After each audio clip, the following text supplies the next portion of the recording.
Hai semuanya, ini adalah video lanjutan alur cerita Wonder Woman episode 5. Tapi sebelum ke alur ceritanya, bantu miminnya agar tetap semangat dengan cara klik subscribe dan tombol loncengnya. Terima kasih.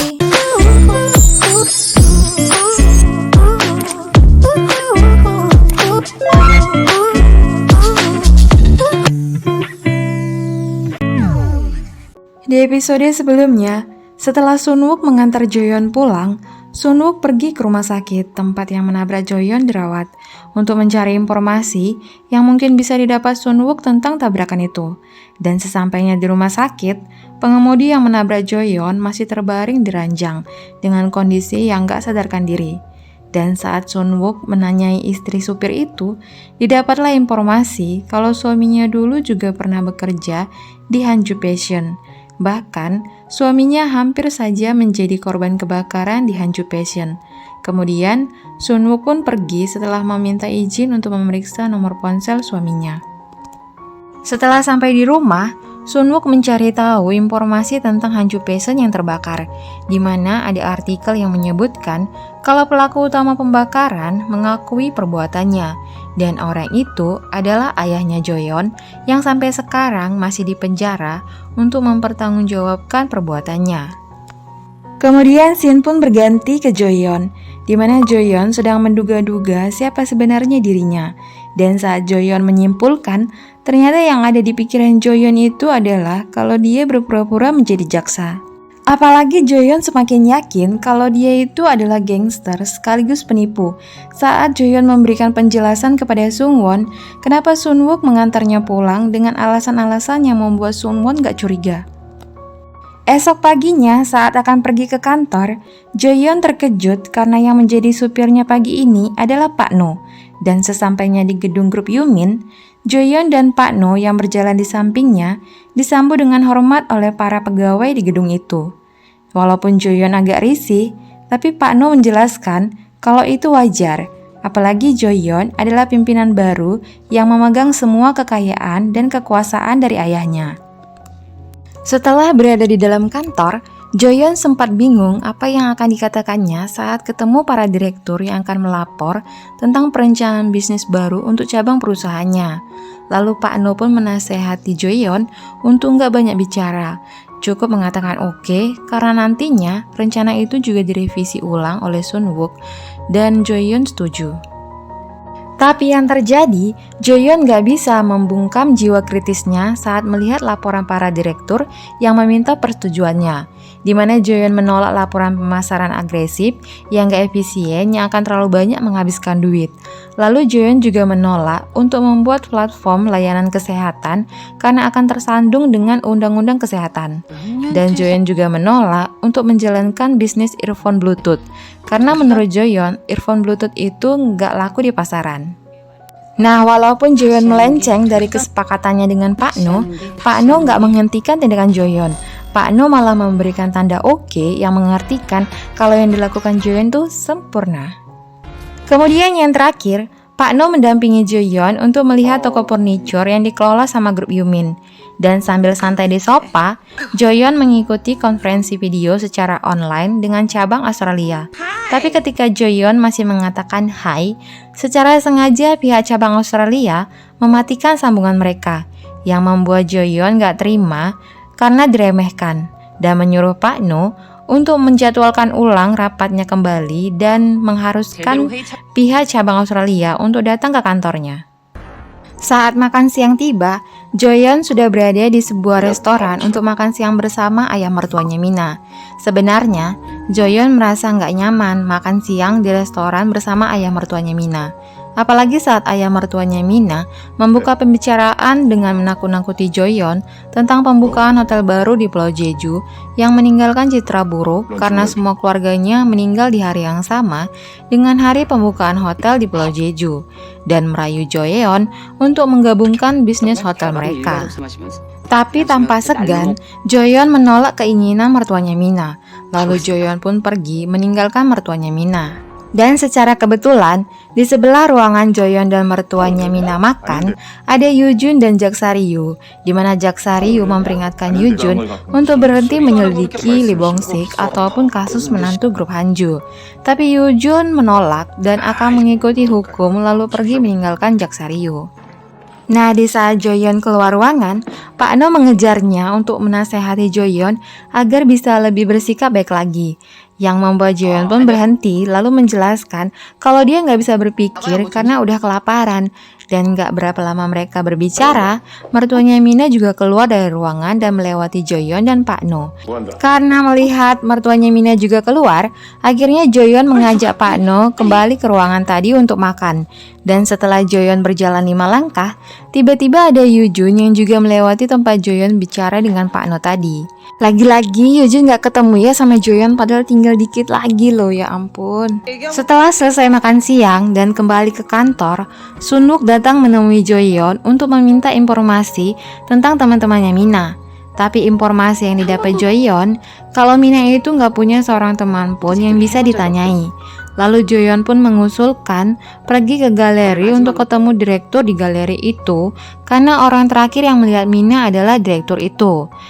Tapi saat Joyeon ingin naik ke mobilnya, tiba-tiba kepalanya sakit dan mengingatkan Joyeon tentang tabrakan yang dialaminya. Dan dari belakangnya, ada seseorang yang mencurigakan berjalan ke arah Joyeon. Dan saat orang itu ingin melakukan sesuatu, tiba-tiba Sunwook menghalangi orang itu dengan mengeluarkan jurus kepiting rebusnya.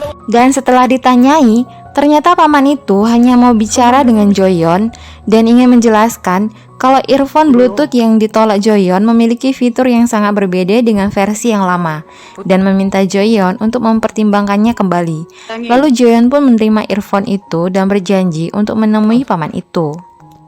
Singkat cerita, setelah membereskan masalah di kantor, Joyeon bersama Sunwook dan Pak No pergi ke galeri dan dalam perjalanan, Joyeon diberitahu kalau dia dapat surat panggilan dari kantor jaksa wilayah Sepyong untuk bertanggung jawab atas pembelian karya seni yang dilakukan sama Mina.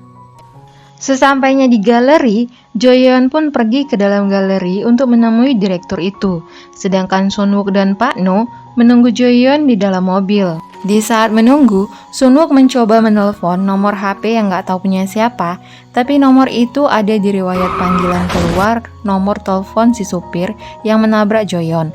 Dan tanpa diduga, ternyata terdengar suara seorang pria yang merupakan suara dari asisten Sung-hee yang berada di seberang jalan di depan mereka.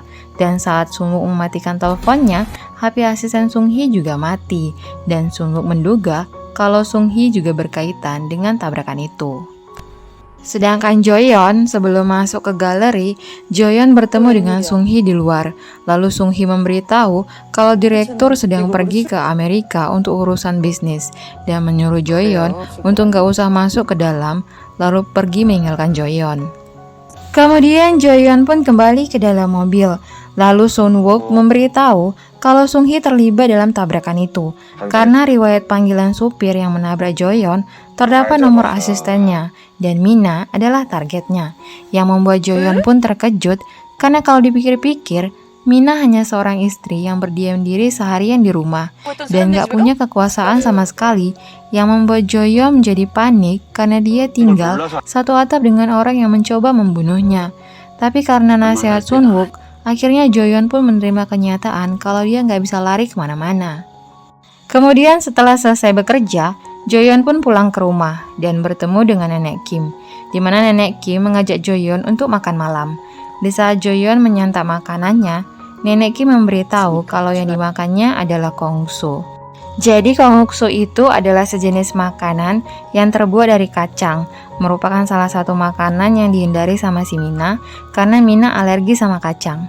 Tapi Joyeon masih masa bodoh lah dan melanjutkan makannya. Tapi saat di kamar, tiba-tiba Sungwon datang membawa bulu tar. Dan saat ditolak sama Joyeon, Sungwon menyatakan kalau nggak perlu khawatir karena tar yang dibawanya adalah tar keju, bukan tar kenari.